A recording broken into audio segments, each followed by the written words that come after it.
Hi, it's me again with Corel Draw Tips and Tricks. As I'm waiting for that other video to load, I stated in it that you could do more complex items. So this side of this cross or whatever X has sharp corners and rounded corners. And I was seriously just waiting for it to load. So I thought I want to make a video and just kind of show it so it incorporates all that. Just make any size square, Control D and make a duplicate. And then from your center movement, move it here and it'll snap to the deal, to the edge. Then Control D and just make as many as you like. Let's weld that together.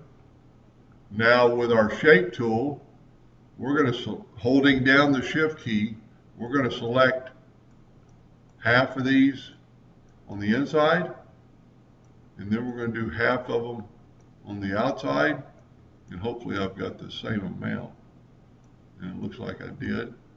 So hit apply, and now you have that shape, and then just Control D and mirror it. And then this one doesn't look as good as the first one because it's a little more sharp there, and so I didn't have everything perfectly symmetrical.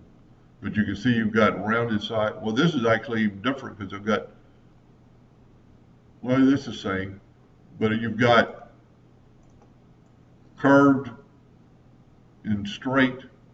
And I'm not going to ever say you're going to draw that, but holding down the shift key to select and deselect an item really helps. Anyway, just a little fun project. Hope that helped a little bit. Thank you for watching.